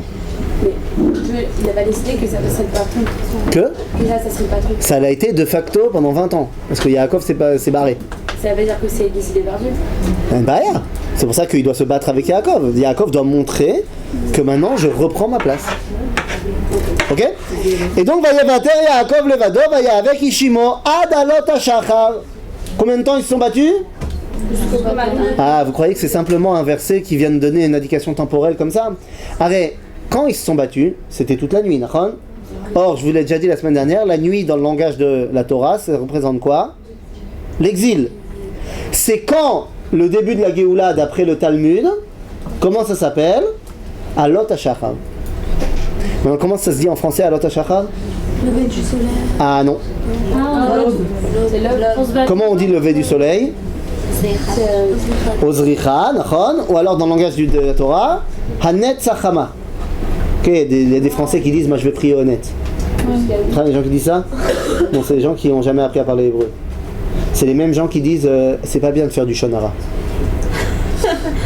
Oui, parce qu'ils pensent que là c'est l'article défini. Il y a c'est la shonara. Donc, non, c'est pas bien de faire du shonara. Va leur expliquer qu'en fait c'est la shonara. Bah, c'est pareil pour net. Et tu vas prier honnête? Ouais, je veux honnête moi. Net en hébreu ça veut dire un faucon. D'accord? Hanet Sachama, ça veut dire le lever du soleil. C'est honnête. Oh, Hanet. Si tu veux parler en français, en franc-breu, genre parler et en français et en hébreu, tu dois dire je vais faire la tefila. Oh, Hanet Sachama. C'est pas l'autre honnête. Non. Quoi l'autre achar? Alors, Shachar, c'est l'aurore. L'aube, c'est le moment où le soleil se lève. L'aurore, c'est quoi? C'est le temps entre. C'est le moment où la lumière commence à arriver. Il n'y a pas encore le soleil. Un jour, Bezrat Hashem, peut-être, vous viendrez à Masada au lever du soleil. Et vous verrez bien qu'il y a de la lumière qui commence bien avant que le soleil se lève. D'accord? Donc c'est ce qu'on appelle Alot HaShachar par rapport au Hanet. Alot HaShachar, c'est plus dur de savoir que la Géoula a commencé. Quand le soleil se lève, c'est pas compliqué, tu vois le soleil. C'est évident. Quand Ben Gurion y crée l'État d'Israël, c'est baroque, c'est la Géoula, ça y est. Mais quand c'est que les étapes de création et que tu vois rien concrètement, c'est plus dur de le savoir. Là, Yaakov, il sait très bien. Ad Alot HaShachar. Il n'y a pas encore le soleil. Il y a juste la lumière qui commence à revenir. Et là, qu'est-ce qui se passe? Vayar kilo yachollo. L'ange, il a vu qu'il ne pouvait pas battre Yaakov. Vayiga bekaf yerecho. Il l'a frappé. Où ça? Dans sa hanche. Kaf yarer, c'est la hanche. Maintenant, dites-moi, ça se passe pour de vrai ce combat? Non. Ah, et tout ça, c'est de la prophétie. C'est de la névoie. Donc, comment ça se fait que le lendemain, Bémet, il boite? C'est tellement. Voilà, on sait que ça marche le rêve psychosomatique. Il y a très souvent des gens qui font un rêve qui est tellement fort chez eux. Ah, ça t'est jamais arrivé de te réveiller en plein cauchemar et d'être en pleine transpiration et tout ça? X années, jusqu'à la fin de sa vie, il était comme ça. Ouais. Non, pas jusqu'à la fin de sa vie. Ah ouais? Non, dans la paracha, ça va aller mieux. Tu vas voir. Ok? 2 secondes. Bekitsur, Vaïga bekaf yerecho, vateka kaf yerech Yaakov be'avko imo. Mais où c'est écrit que c'était une prophétie? Quoi? Là. Il se bat avec un ange. Ah, ça, tu veux savoir où c'est marqué? La Zohar. Tu vois, des fois je cite le Zohar, c'est bizarre. Vayomer shalcheni ki ala shachar. L'ange lui dit, laisse-moi ki ala shachar. Ça y est, la Géoula a commencé, laisse-moi partir. Vayomer lo shtachacha ki im berachtani. j'ai bien compris que tu étais la volonté de Dieu, je veux que tu me donnes une bracha. Alors il dit bon, ok, ma shimcha, vayomer Yaakov. Vayomer lo Yaakov ye'amer od shimcha ki im Israël, ki sarita im Elohim ve'im anashim vatochal. Et attends, il lui dit, tu vas t'appeler, un jour tu t'appelleras Israël. Il ne le nomme pas encore Israël. Il lui dit, il viendra un moment où tu vas t'appeler Israël. Ça arrivera dans la paracha un peu plus tard. Pourquoi Israël? C'est quoi le nom Israël? Yachar El Sarita im Elohim ve'anashim. C'est-à-dire que tu es... On avait dit qu'en potentiel. Mais dans les faits, ça sera Yaakov. Ok? Oui, tu voulais dire? Attends, d'abord toi, tu voulais dire? Non, mais un ange, il est pas plus fort physiquement qu'un homme. Il est pas? Plus fort physiquement qu'un homme. C'est pas vraiment une question physique, c'est une question est-ce qu'un ange il est supérieur à un homme? Ça dépend si tu demandes au Rambam ou au Ramban. Pour le Rambam, l'ange c'est le top. Pourquoi? Parce que le Rambam il ne voit d'important que l'élévation intellectuelle. Or l'ange il a plus de chorma que toi. Mais pour le Ramban, l'homme il est bien plus fort que l'ange. Lama, il a le libre arbitre. Ok? Pourquoi est-ce que l'ange lui dit laisse-moi partir parce qu'il y a les Géoula qui arrivent? Ah, parce que donc à partir du moment où la Géoula elle arrive, ma place elle est plus ici. Pourquoi? Parce que c'est à toi maintenant. Mais sa place à Yaakov elle était déjà avant que la Géoula. Non, la place dans ce monde, de gérer ce monde pendant qu'Yaakov est en exil, c'est l'ange de Esav qui gère le monde. Ah, j'ai compris. À partir du moment où Yaakov revient, il doit repartir. Les anges, ils ont une influence sur nous. Les anges, quand ils doivent en avoir. Ils font ce que Dieu leur a demandé. Il avait d'influence sur lui. Non, justement, tout le combat de Yaakov, c'est de comprendre que c'est maintenant à lui de répandre l'influence. Ok? C'était un rêve. La prophétie, ouais. T'as vu? Maintenant, ok, il le laisse partir. Besséder. Vaïssa Yaakov enav, Vayar veine Esav ba veimo arba meot ish. Et donc là, il y a Esav, juste après son combat avec l'ange, il voit Esav arriver. Et il a 400 mecs avec lui. Il a 400 mecs avec lui, et qu'est-ce qu'il est venu faire, Esav? La guerre. Il est venu le tuer, pas shoot. Seulement, qu'est-ce qui se passe? Eh bien, là, il le voit. והוא עבר לפניהם והשתחו ארצה 7 פעמים עד גישתו אל אחיו. וירוץ עשיו לקראתו ויחבקהו ויפול על צוואריו וישקהו ויבכהו. Finalement, Esav, quand il a vu Yaakov, il est tombé dans les bras, il l'a embrassé, il a pleuré. Comment ça se fait que d'un coup il a changé? Chazal, Rashi nous dit tout simplement parce qu'il l'a vu boiter. Quand il l'a vu arriver, il boitait, il venait de se remettre de son combat. Et donc, Rashi nous dit comme ça, regardez.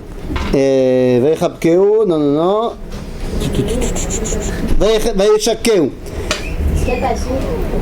Le pasuk Dalet, mais regardez dans Rashi. Il y a marqué dans Rashi Amar Rabbi Shimon ben Yochai. Ok, vous l'avez? Amar Rabbi Shimon bar Yochai. Alacha i beyadoua she Esav sonne le Yaakov. De manière générale, Esav il n'aime pas Yaakov. Aval nichmeru rachamav beota sha'a unshako bechol libo.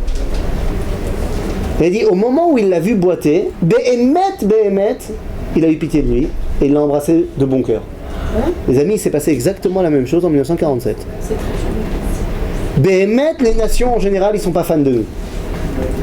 Mais en 1947, après la Shoah, Behemet, ils ont eu pitié et ils ont fait le vote des Nations Unies.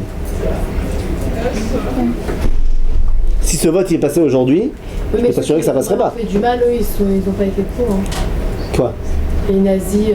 Les nazis, ils avaient plus leur mot à dire. En 1947, l'Allemagne, c'est plus les nazis. Et l'Allemagne, elle a voté pour, en l'occurrence. Ok? On peut pas voter contre. Ouais, c'est un peu compliqué. Et là finalement, Esav il lui dit ok, c'est qui tous ces gens-là? Yaakov lui dit c'est mes enfants, patata, patata. Et là Esav lui dit viens avec moi. Allez viens, on va ensemble aller à Seir. Et Yaakov lui dit non, je viens pas encore avec toi, c'est pas encore le moment que toi et moi on s'unisse. Viendra un temps, Bezrat Hashem la Atid Lavo, où on s'unira. C'est ce qu'on dit dans la Tfila. dit, qu'il Adonai Amelucha ou Moshe Bagoïm, Ve'alu Moshim Be'ar Tzion Lishpot et Har Esav. Ça viendra un temps où Har Tzion et Har Esav ça sera ensemble, mais pas encore. Pour l'instant, toi tu rentres là-bas et moi je vais chez moi. Et là, c'est la fila de tous les jours. C'est quand c'est de la juste avant la session Moshe. Et à ce moment-là, non, juste après, j'ai eu un bug là. Et juste à ce moment-là, Yaakov, ça y est, il peut rentrer en Israël. Whoopidou, il rentre en Israël, il est content. Seulement, où est-ce qu'il doit rentrer maintenant? Où est-ce qu'il doit aller? Jérusalem. Non, pas à Jérusalem. Il a promis qu'il devait revenir où? Chez papa. Chez papa. Bah, il est parti de chez papa. Il doit rentrer chez papa. Il est pas mort encore, Yitzhak. Ah non, il a attendu 20 ans, mais il est pas mort. Maintenant, où est-ce qu'ils habitent, Yitzhak et Rivka? Ils habitent là. C'est quoi? Hebron. Ah bon? Ils habitent à Hebron. Ouais. Ok? Ils habitent là. Des fois, ils se baladent à Beersheba. Mais sinon, ils habitent à Hebron. Yaakov, nous, on est là, à Jérusalem. Ah, c'est à côté. C'est à 60 km. Maintenant, on est à Hebron, il doit aller à Hebron. Maintenant, où il est à ce moment-là? On a dit qu'il a passé Mahavar Yabok. Il a traversé le Jourdain de Mahavar Yabok, c'est-à-dire à peu près là. Ok? Mais il est à pied. Il est à pied, ça y est, c'est pas grave ça. Bah, pour arriver jusqu'à Hebron, il y avait Il a marché 2 jours. C'est pas la folie. Ouais, c'est pas la folie. Maintenant, si j'arrive par là, et je dois aller à Hebron, je dois aller où? en bas. Donc plein sud. Ouais. On est d'accord? Lui, il va monter. Et lui, il va plein nord. Où est-ce qu'il va? Regardez. Inès, c'est parti. Prenez maintenant.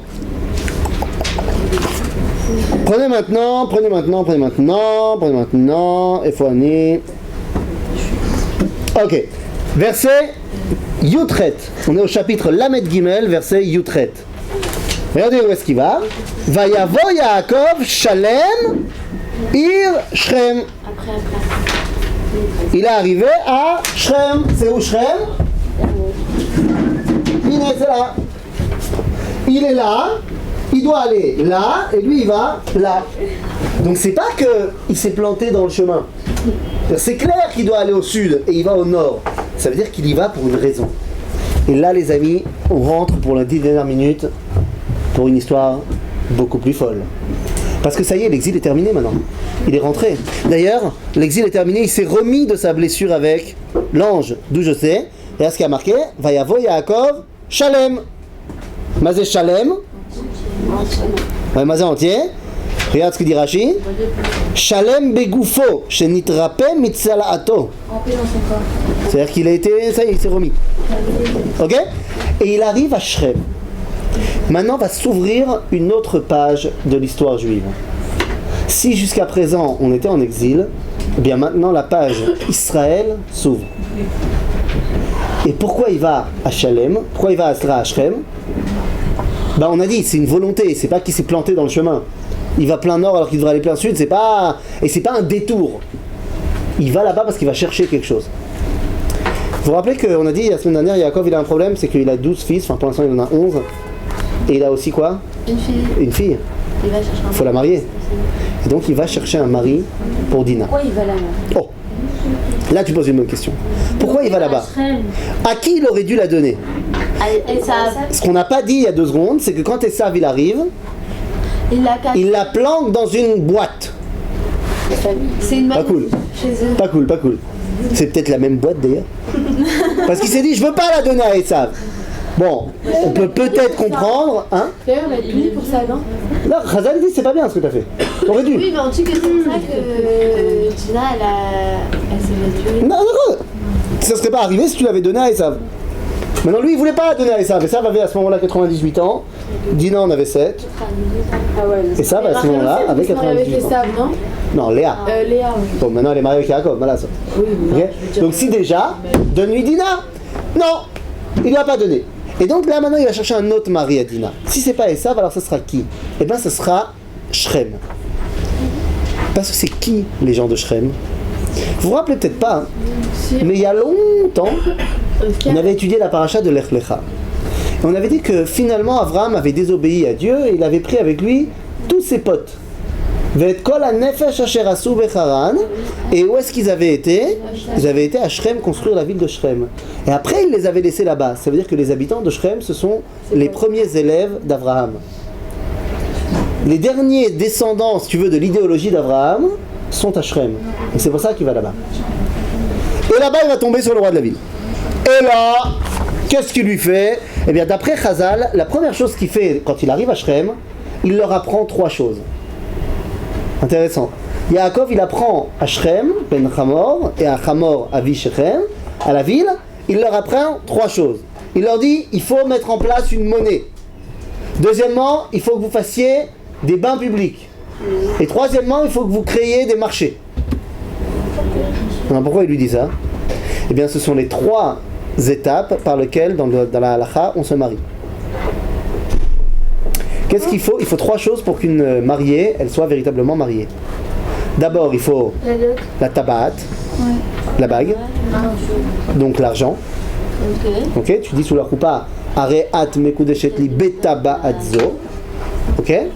Le deuxième étape, c'est bien gentil d'avoir la tabaat, mais d'abord, il faut que la femme, elle ait été d'abord au mikvé.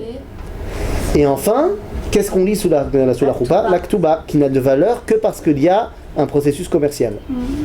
Donc le marché. La ktuba, elle n'a de valeur que parce qu'elle a la valeur du chouk. Ok? La ktuba, c'est une valeur comme marchande.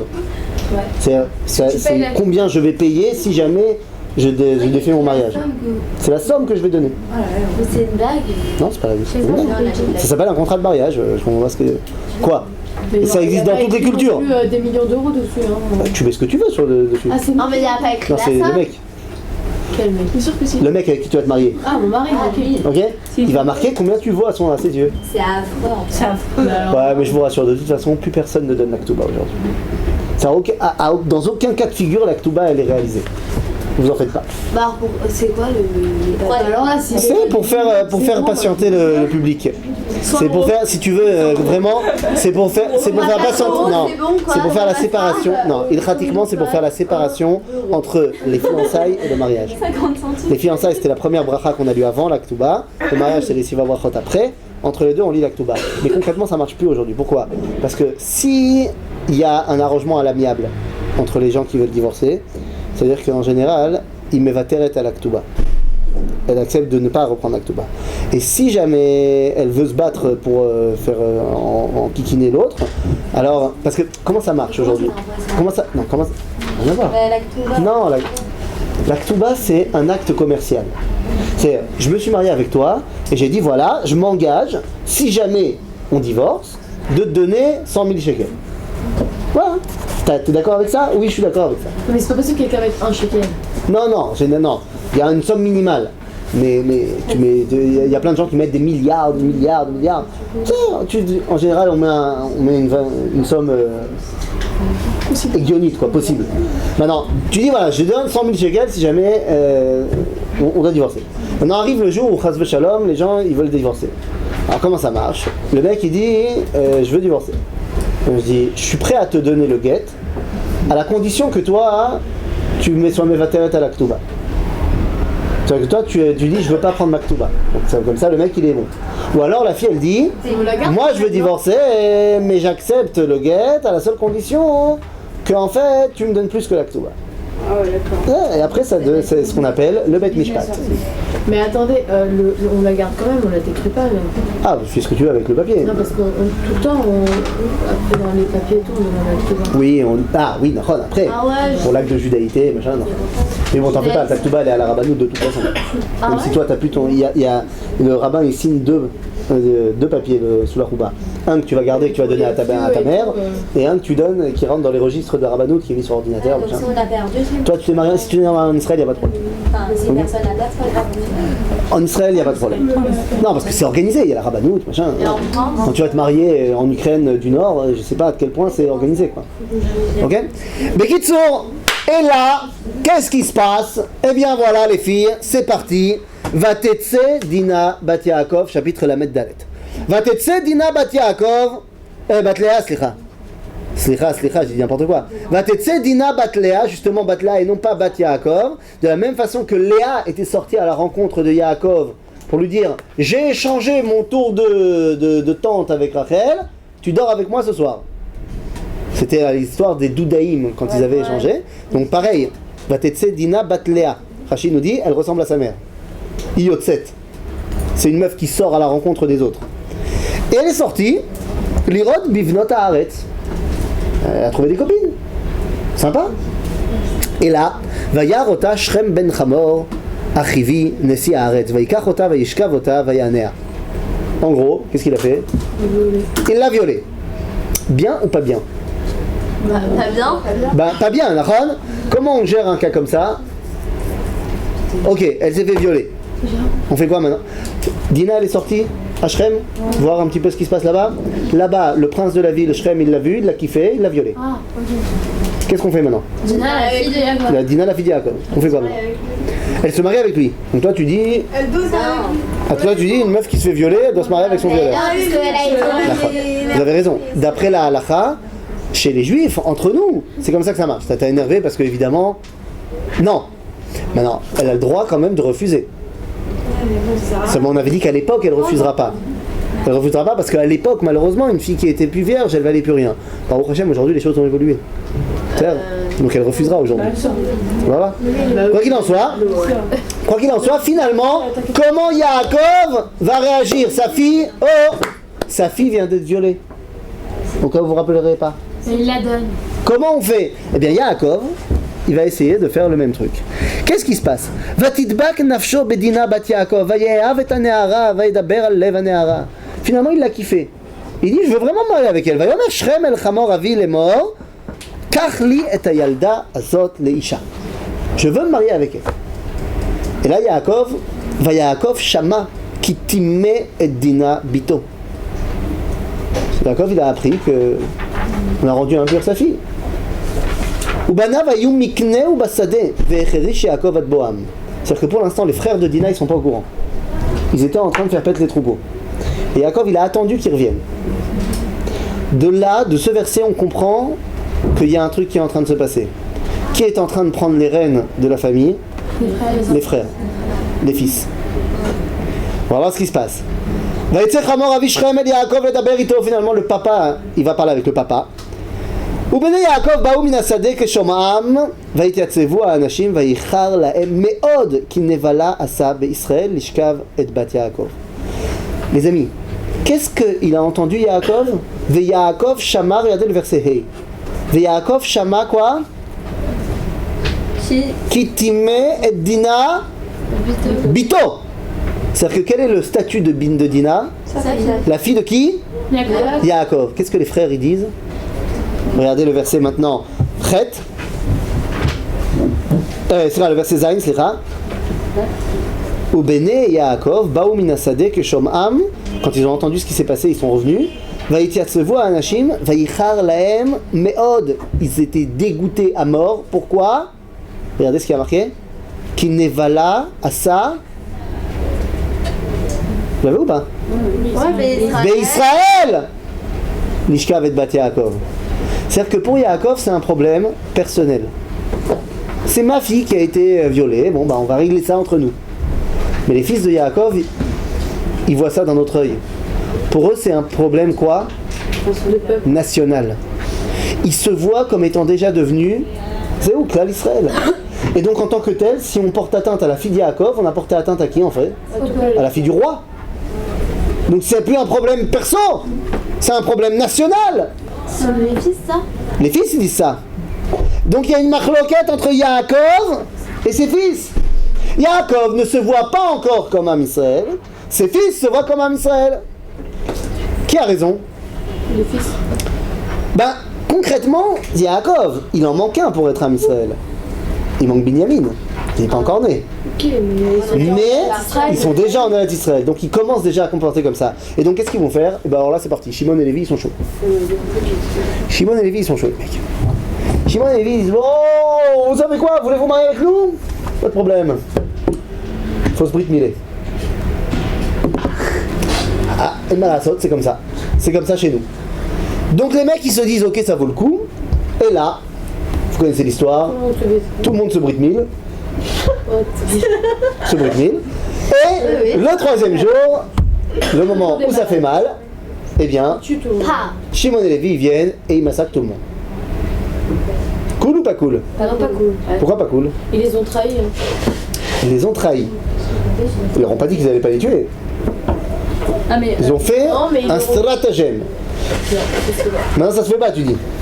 Ouais, mais ça se fait de violer la fille du roi? Non, c'est Ok, mais il y a une personne qui a violé pas tout le peuple. Hein. Ah, donc il fallait pas tuer tout le monde. Bah non. Seulement le problème, c'est que d'après la halakha, les gens de Shrem, ils doivent respecter quelle loi?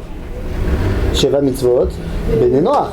Or, d'après la halakha, les Sheva mitzvot Bnei Noach, si tu les respectes pas, tu es passif de mort. Or, c'est quoi la 7e mitzvah? Faire des tribunaux pour juger les autres. Lorsque Shrem ben Hamor viole Dina, qu'auraient dû faire les gens de Shrem? Juger Shrem. Tout le monde a été au courant. Mais comment ça se fait que Ah, tu sais, parce que c'est le prince. Et puis, d'un autre côté, on a aussi tendance à penser que la ville de Shrem, c'est New York. Venez, on redescend un peu sur terre. S'il y avait 150 personnes dans la ville, c'est beaucoup. C'est-à-dire, donc très vite, tout le monde est au courant. C'est des chamoulottes, c'est des tribus qui vivent ensemble. Donc tout le monde sait tout ce qui se passe chez tout le monde. C'est-à-dire, d'autant plus quand c'est le roi qui a fait ça. Et d'autant plus quand tout le monde est au courant, évidemment, puisque le père, le roi de la ville, vient dire à tout le monde, venez, on se marie avec eux, machin, on fait la Brit Mila. Donc c'est de notoriété publique maintenant. Donc finalement, ils ne l'ont pas jugé, donc d'après la halakha, ils sont passibles de mort, tous. Shimon et Lévi, ils viennent et ils vont tous les tuer.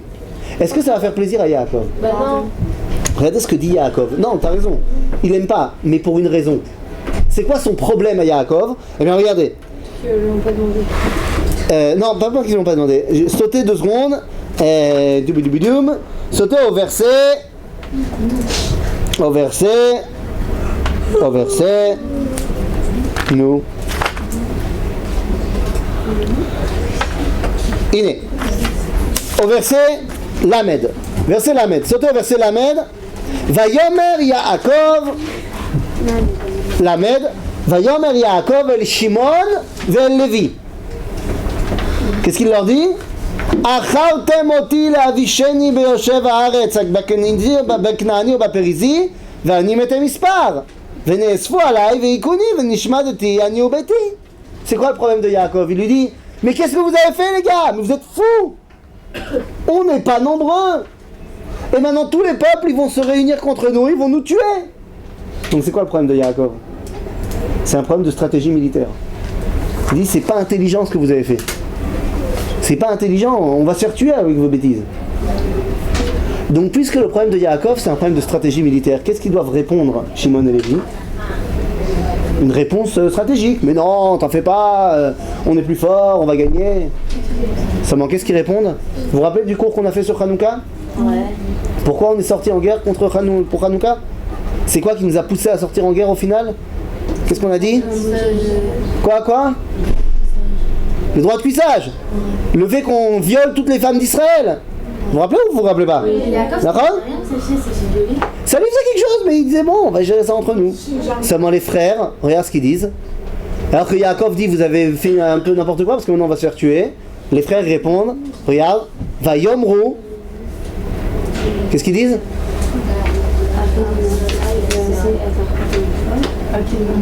Achezona ya'aset achotenu. Quoi, notre sœur c'est une prostituée? Ça n'a rien à voir avec ce que Yaakov il a dit. D'accord, mais c'est ça la réponse. La réponse de Shimon et Lévi, c'est ça va pas? Mais t'as vu ce qu'ils ont fait à ma sœur? Et ça, c'est une bonne réponse. Parce que c'est pas une question de stratégie militaire. On vient de porter atteinte à l'essence même du peuple juif. Donc les mecs sont sortis en freestyle. Ils ont raison eux ou Yaakov a raison? Yaakov a dit c'est pas bien ce que vous avez fait parce que maintenant on risque de se faire tuer. Maintenant, si tu sais pas qui a raison, on n'a qu'à demander à Dieu. Regarde ce qu'il dit Dieu juste après. Regardez ce qu'il dit Dieu juste après. Non, au verset Hey. Allez au verset Hey, 2 secondes. Vaïsaou, finalement ils sont partis. Vaï chitat Elohim aleharim asher svivotehem velo radfu acharei bnei Yaakov. Finalement, tout le monde a flippé devant les enfants de Yaakov et personne n'est venu leur faire du mal. Donc qui a eu raison? Les fils. Béhémet. Parce qu'à ce moment-là, Yaakov est sur le point de devenir véritablement Israël. Parce qu'il a déjà reçu le nom Israël. Quand il est arrivé à Shrem, j'ai sauté là-dessus, j'ai sauté le verset, mais lorsqu'il est arrivé à Shrem, Dieu il l'a dit, tu t'appelles maintenant Israël, ça y est. Seulement, Je vais...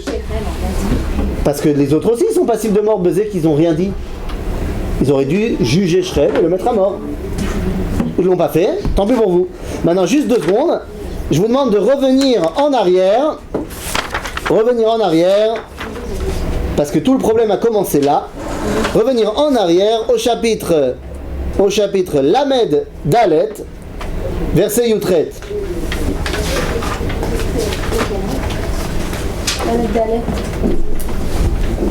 On l'avait lu, on a dit Vayavo Yaakov Shalem Ir Shrem. Il est arrivé à Shrem, Asher Be'eretz Kenaan, Bevo Mipadan Aram, au chapitre Lamed Gimel, verset Yutret. Je ne sais pas où c'est, ça dépend des livres. Yaakov est arrivé à Shrem, Vayichan et Pene Aïr. Il s'est installé en face de la ville. Vayikan et Relkat Asadeh Asher Nata Sham Aolo, Miyad Benechama Avishrem Bemaaksita. Il a acheté l'endroit où il s'est posé. Vayatsev Sham Mizbeach, Vayikra Lo El Elohe Israël. À ce moment-là, Dieu il l'appelle Israël. Oh, maintenant, t'en fais pas. Il va le refaire après l'histoire. Après l'histoire, ça va être plus officiel. Donc maintenant, revenez au chapitre Lamed Dalet. À la fin de l'histoire, quand Yaakov et Shimon et Lévi ils ont fait ce qu'ils ont fait, va Yomer Pasuk Lamed Lamed He Pasuk Aleph, va Yomer Elohim El Yaakov, Kum Ale Betel Veshev Sham, Ve'aseh Sham Mizbeach La'el Anire Elecha, Ve'yevarechacha Mipnei Esav Achicha. Bevorchacha Mipnei Esav Achicha. Il dit va à Bethel. Yaakov il arrive à Bethel, et lorsqu'il arrive à Bethel, qu'est-ce qu'il lui dit? Iné, prenez maintenant le verset Vav. Vayavo Yaakov Luza. Vous l'avez? Asher Be'eretz Kenaan hi Bethel, ou vechol ha'am asher imo. Il est arrivé à Bethel. Vayiven sham mizbeach, vayikra lamakom el Bethel, ki sham nigleu elav Elohim bevorcho mipnei achim. Et à ce moment-là, qu'est-ce qu'il lui dit Dieu? Vayomer lo Elohim, verset Yud. Suivez avec moi, verset Yud.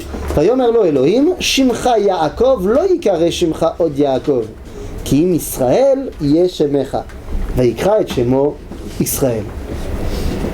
Maintenant, vous savez que des fois, il va se réappeler Yaakov. À partir de ce moment-là, Yaakov devient schizo. Des fois, il est Israël. Des fois, il est Yaakov. Quand et quand? Israël, c'est quand il représente la dimension nationale du peuple juif dans l'histoire. Yaakov, c'est quand il représente la dimension de l'exil, la dimension faible du peuple juif dans l'histoire. Donc on saura maintenant dans la Torah, dès qu'il y a marqué Israël, c'est qu'on parle de la grandeur du peuple juif. Dès qu'il y a marqué Yaakov, on parle d'une dimension moindre du peuple juif. Comment c'est qu'on dit béni Israël alors Parce qu'on est bien. Bah non. L'idéal c'est béné Israël, seulement tant qu'on est béné Israël, qu'on n'est pas encore Israël. Ok? D'ailleurs, comment s'appelle le pays dans lequel tu vis? Israël. Non. Non. Eretz Israël, c'est le nom du pays, géographique. Le nom du pays, c'est quoi? Non, là aujourd'hui, le nom du pays. Non, c'est pas Israël. T'habites pas en Israël. Le nom du pays, c'est pas Israël. Non, je suis désolé. Palestine. Non plus. Médinat Israël.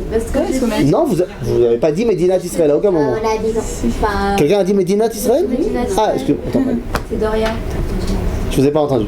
J'ai entendu Eretz, j'ai entendu Israël. Médinat Israël, quand Ben Gurion il déclare l'indépendance, il dit Anachnu machizim bazot al akamat medina yehudit be'eretz Israël hi Médinat Israël. Le nom de l'État c'est Médinat Israël, ça veut dire l'État d'Israël. Maintenant ça veut dire quoi Israël dans l'État d'Israël? C'est qui Israël? Le peuple juif.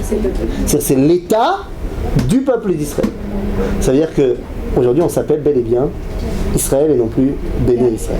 Et quand on fait notre alliance, on ne dit pas je vais faire mon alliance, on met du lait d'Israël, on dit en Israël. Ah, c'est parce que tu parles le langage de l'argot. Tu parles en français. Malasot. Malasot. Oui? Moi j'ai un peu parlé de la réaction de Yaakov. Ouais, bien sûr. Parce que Yaakov, à ce moment-là, il réagit en tant que Yaakov, faible. Donc comme je suis faible, j'ai envie de... Non, c'est juste par rapport... Mais attends, tu as du mal avec la... Attends, je comprends pas. Tu as du mal avec la réaction de Yaakov ou tu as du mal avec la réaction de tous les Yaakov pendant 2000 ans d'exil? Parce que je te rappelle que pendant 2000 ans, dès qu'on te disait sale juif, ou que les Cosaques ils arrivaient, ils brûlaient ton village, ou qu'ils faisaient un pogrom et qu'ils violaient ta fille, comment on réagissait? On baissait la tête et on disait ça va passer. Parce que qu'est-ce que tu veux faire quand tu es soumis en exil? Tu dis ça va passer, Bezrat Hashem. Donc si tu veux, Yaakov il réagit en tant que Yaakov. Les fils, ils veulent réagir en tant qu'Israël. Ici, si on vient en fait quelque chose, t'as Tzahal qui rentre dans le village et qui va les éclater, y a pas de problème. C'est ça? Mais en vrai, le mérite, il appartient au fils de Jacob, pas Jacob. Le quoi? Le mérite. D'accord? C'est pour ça que les fils de Yaakov, bah, sauf ils ont sauvé l'honneur d'Israël. Mais ils se sont énervés, il n'y a pas une histoire. D'accord, ils étaient, il fallait pas leur parler à ce moment-là. Non mais Yaakov, à un moment donné, je sais pas, il a pas... Dans leurs brachot, dans les brachot, lorsque Yaakov, il va donner les brachot dans la parasha de Vayechi, eh bien il donnera une bracha très spéciale à Shimon Vélévi. Il dira, à cause de ce que vous avez fait, j'ai compris que vous laisser ensemble, c'est chaud. Parce que quand vous êtes ensemble, vous pouvez partir en cacahuète, on ne peut plus vous arrêter. Maintenant, je ne dis pas que ce que vous représentez, il faut le bannir, au contraire. Afitsem, achalkem be Yaakov, afitsem be Israël. Je vais vous séparer et vous balancer dans tout le peuple juif. Comme ça, vous serez plus réunis à un endroit, mais vous serez un peu partout. Donc vous balancerez un petit peu vos idées un peu partout. Ok? Ouais, ils se sont mariés avec qui? Avec des filles. Dans les parachas, ça se distord. Hein? Elles sortent d'où les filles? Dans les parachas, ça se distord en histoire. Quoi? Ah, mais on est passé de Jacob et Esav. Maintenant il rentre en Israël, il fait face à Shrem. Nachon. Et c'est la fin de la paracha, les amis. Parce qu'à la fin de la paracha, bah, finalement, il lui manque un fils. Binyamin va naître. Binyamin va naître, mais ça va être également la mort de Rachel. À ce moment-là, le peuple d'Israël est lancé et il n'y a plus rien qui peut nous arrêter. Et c'est pour ça que Yaakov, il pense que maintenant il peut s'installer. Ça va être ça tout le problème. Parce que tu crois que ça c'est du Disney. La fin de la paracha c'est du Disney, c'est le grand problème de Disney. T'as vu un film pendant 1h30, t'as kiffé. À la fin du film, il y a quoi? Ils se marièrent et ils ont beaucoup d'enfants. Et tu sais pas ce qui se passe après. Ils t'ont pas raconté les disputes, ils t'ont pas raconté le crédit immobilier, ils t'ont pas raconté rien. Tout va bien. Genre la fin de l'histoire, quand en fait ça devrait commencer. Et c'est ça tout le problème. Maintenant que Yaakov est devenu le peuple d'Israël, lui il a voulu s'arrêter, alors que c'est maintenant qu'il aurait dû commencer. Et c'est pour ça que la paracha de la semaine prochaine font commencer tous les problèmes de Yosef et de ses frères. Pour vérifier encore une fois quel est notre rôle. Après Oui. Shrem, il est retourné chez ses parents ou pas? Il passe un petit coup dire bonjour et ensuite il va s'installer. Mais à côté de chez eux. Ouais, c'est jamais loin Israël. Oui. Quel âge il avait à peu près Jacob quand il est revenu en Israël? Quand il revient en Israël, attends, je vais te dire. Je me rappelle plus. À peu près. Bon, il devait avoir dans les. Bah, si. 98, 99. Bah, peut-être que c'est bon. Enfin, c'est pas le fait qu'il soit vieux que ça me dérange, mais il a fait énormément de choses dans sa vie. Maintenant, c'est le tour de ses fils de prendre la relève, entre guillemets. Ça a l'air. Seulement, c'est encore lui qui gère pour l'instant. Moi, le fait que lui, il s'installe. Parce qu'il a décidé de continuer à gérer et de se poser. C'était pas le moment de se poser en fait. Donc lui, il pouvait pas se poser. Maintenant, les filles, oui. Pourquoi on ne mange pas le nerf sciatique si ça s'est établi il y a encore maintenant? Ah, il s'est établi, mais il a été frappé. Ouais, mais on a dit que c'était une prophétie alors. D'accord ? Parce que c'était quoi cette frappade ? C'est quoi ce moment où il a été frappé ? Eh bien, ce moment où il a été frappé, c'était le risque de nous faire perdre l'identité pour laquelle on se bat. Et donc, on n'a pas le droit de manger guide anaché. Guide anaché en français nerf sciatique, mais en hébreu, le lien qui nous empêche d'oublier. Neshia, c'est l'oubli. Et quoi, par Israël, on mange pas aussi? Ouais, on n'a pas mangé guide anaché. C'est dans la. Dans le lien sciatique, dans la jambe. Je sais pas, demander. Mais en Israël, ils sont capables, les shortim, de l'enlever. Alors qu'en France, ils ne savent pas l'enlever. Et donc, toute la partie basse de la bête, on les vend au goyim. Ça nous fait perdre un argent fou. Les filles, juste avant de vous laisser...